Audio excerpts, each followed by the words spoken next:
പ്രിയപ്പെട്ടവരെ, ഇന്നത്തെ വീഡിയോയിൽ വൃശ്ചികക്കൂറുകാരുടെ വിഷുഫലത്തെക്കുറിച്ചാണ് പറയുന്നത്.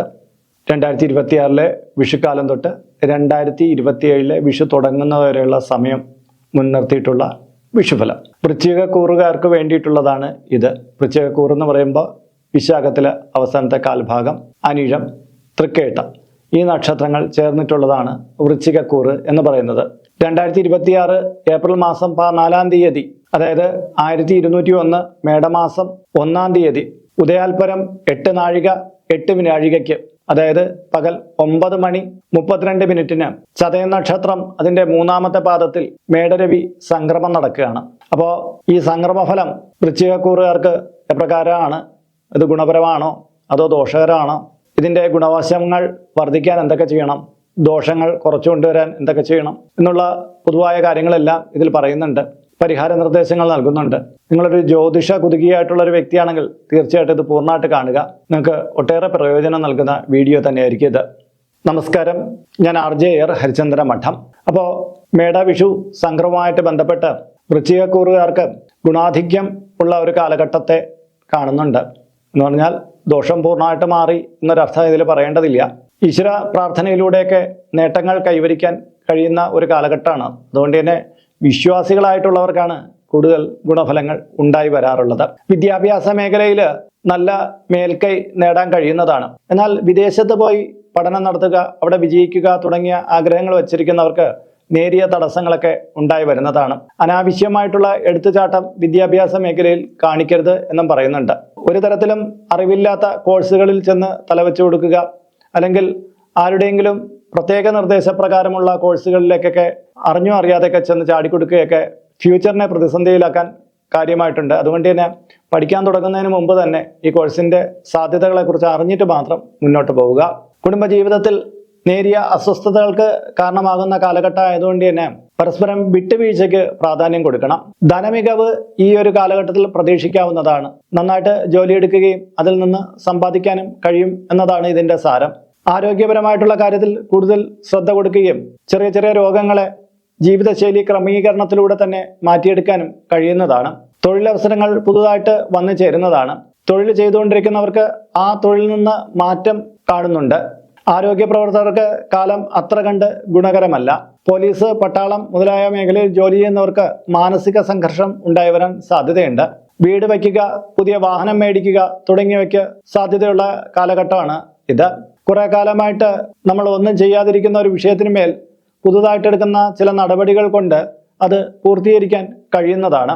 പ്രണയ ജീവിതത്തിൽ നേരിയ കല്ലുകടികൾ ഉണ്ടാവുക, പ്രണയിതാക്കൾ തമ്മിൽ അകന്നു പോകുക തുടങ്ങിയൊക്കെ സംഭവിച്ചേക്കാം. കോപത്തിന് മേൽ നിയന്ത്രണം വേണ്ടുന്ന കാലഘട്ടമാണ്.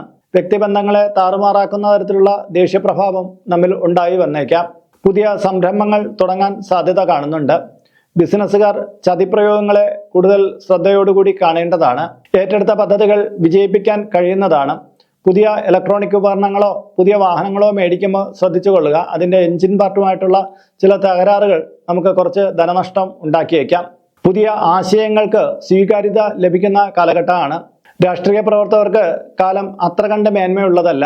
ചില അപവാദങ്ങളിലൊക്കെ ചെന്ന് പെട്ടേക്കാം. മുൻവിധിയോടുകൂടിയുള്ള പെരുമാറ്റം പലപ്പോഴും നമുക്ക് ശത്രുക്കളെ ഉണ്ടാക്കി വയ്ക്കും. എഴുത്തുകാർ, സാമൂഹിക പ്രവർത്തകർ എന്നിവർക്ക് വർഷത്തിന്റെ അവസാന കാലയളവിൽ കുറച്ചുകൂടി നേട്ടം പ്രതീക്ഷിക്കാവുന്നതാണ്. ചിട്ടി, ലോണ് മുതലായവ ലഭ്യമാകാൻ സാധ്യത കാണുന്നുണ്ട്. ഇലക്ട്രിസിറ്റിയിൽ നിന്ന് അപകടം ഉണ്ടാകാൻ സാധ്യത ഉള്ളതിനാൽ കുറച്ചുകൂടി ശ്രദ്ധ പുലർത്തേണ്ടതാണ്. നഷ്ടപ്പെട്ടു എന്ന് കരുതിയിരുന്ന ചില കാര്യങ്ങൾ നമുക്ക് തിരികെ ലഭിക്കുന്നതാണ്. പുത്തനുണർവും പുത്തൻ ആശയങ്ങളും കൊണ്ട് നമുക്ക് നമ്മുടെ ലൈഫിനെ കുറച്ചുകൂടി മോടി പിടിപ്പിക്കാൻ കഴിയുന്നതാണ്. അപ്പോൾ വൃശ്ചികക്കൂറുകാർക്ക് മേടവിഷുവുമായി ബന്ധപ്പെട്ട കാര്യങ്ങളാണ് ഇവിടെ പ്രതിപാദിച്ചത്. ഇതിന്റെ ഗുണങ്ങൾ വർദ്ധിക്കാനും ദോഷങ്ങൾ കുറഞ്ഞു വരാനുമുള്ള ചില പരിഹാര നിർദ്ദേശങ്ങൾ കൂടി നൽകാം. അതിനു മുമ്പ് ഇതിന്റെ കീഴെ കമന്റ് ബോക്സിലും ഡിസ്ക്രിപ്ഷൻ ബോക്സിലും നമ്മുടെ വാട്സപ്പ് ചാനലിന്റെ ലിങ്ക് കൊടുത്തിട്ടുണ്ട്.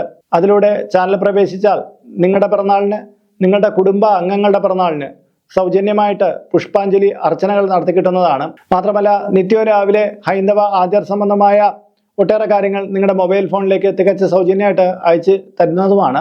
ഇതിന്റെ കീഴെ കമന്റ് ബോക്സിൽ നിങ്ങളുടെ പേര്, നിങ്ങളുടെ വയസ്സ്, നിങ്ങളുടെ നക്ഷത്രം ഇവ രേഖപ്പെടുത്തിയാൽ ഇവിടെ നടക്കുന്ന പൂജാ പ്രാർത്ഥനകളിൽ നിങ്ങളെ ഉൾക്കൊള്ളിക്കുന്നതാണ്. 1 മാസത്തേക്കായിരിക്കും ഇപ്രകാരം ചെയ്യുന്നത്.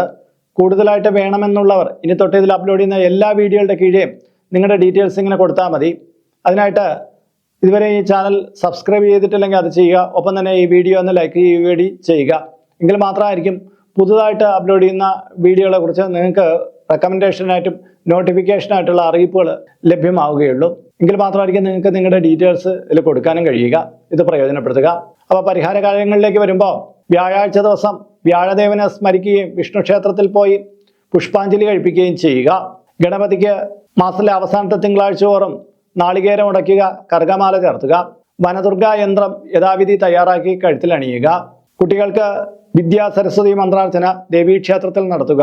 മാസാവസാനം ശനിയാഴ്ച ദിവസം ശാസ്താക്ഷേത്രത്തിൽ പാനകം കഴിപ്പിക്കുക മുതലായവ പരിഹാരങ്ങളാകുന്നു. അപ്പോൾ ഇന്നത്തെ വീഡിയോ ഇവിടെ പൂർണ്ണമാവുകയാണ്. ഇതുമായി ബന്ധപ്പെട്ട നിങ്ങളുടെ അഭിപ്രായങ്ങൾ, നിർദ്ദേശങ്ങൾ ഇതിന് കീഴെ കമന്റ് ബോക്സിൽ രേഖപ്പെടുത്താം. ഇതിൽ കാണുന്നത് എൻ്റെ വാട്സപ്പ് നമ്പറാണ്. ജ്യോതിഷ സംബന്ധമായതും പൂജാ സംബന്ധമായതുമായ അപ്പോയിൻമെന്റിന് വേണ്ടിയിട്ടാണ് ഇത് നൽകിയിരിക്കുന്നത്. നേരിട്ട് വിളിച്ചു കഴിഞ്ഞാൽ കിട്ടുകയില്ല. നിങ്ങളുടെ പേര്, നിങ്ങളുടെ സ്ഥലം ഇവ രേഖപ്പെടുത്തി വാട്സപ്പിലൂടെ മെസ്സേജ് ചെയ്യുക. അപ്പോൾ അഡ്മിൻ ഒരു മാർഗ്ഗനിർദ്ദേശം അയച്ചു നൽകുന്നതാണ്. ആ മാർഗ്ഗനിർദ്ദേശം അനുസരിച്ച് അപ്പോയിൻമെന്റ് എടുത്തിട്ട് വിളിക്കാവുന്നതാണ്. നമ്മളിപ്പോൾ ഒരു സ്റ്റോർ യൂട്യൂബിൽ ആരംഭിച്ചിട്ടുണ്ട്. ഹൈന്ദവ ധർമ്മം അനുസരിച്ച് ജീവിക്കുന്നവർക്ക് പൂജാ കാര്യങ്ങളുമായിട്ട് ബന്ധപ്പെട്ട ചില കാര്യങ്ങളൊക്കെ മേടിക്കണമെന്നുണ്ടായിരിക്കും. അപ്പോൾ അങ്ങനെയുള്ള കാര്യങ്ങൾ നിങ്ങൾക്ക് ഓൺലൈനായിട്ട് എടുക്കാൻ പറ്റുന്ന ഒരു സ്റ്റോറാണിത്. താല്പര്യമുള്ളവർക്ക് അതിൽ പോയിട്ട് അതിൻ്റെ വിലയൊക്കെ നോക്കിയിട്ട് നിങ്ങൾക്ക് താല്പര്യമുണ്ടെങ്കിൽ അതിൽ നിന്ന് മേടിക്കാവുന്നതാണ്. ഇങ്ങനെ നോക്കിയാൽ മതിയാകും. അപ്പോൾ മറ്റൊരു വീഡിയോയിൽ മറ്റൊരു വിശേഷമായിട്ട് വീണ്ടും കണ്ടുമുട്ടും വരെ എല്ലാവർക്കും നമസ്കാരം. നിങ്ങളുടെ സ്വന്തം RJ ഹരിചന്ദ്ര മഠം. നമസ്തേ.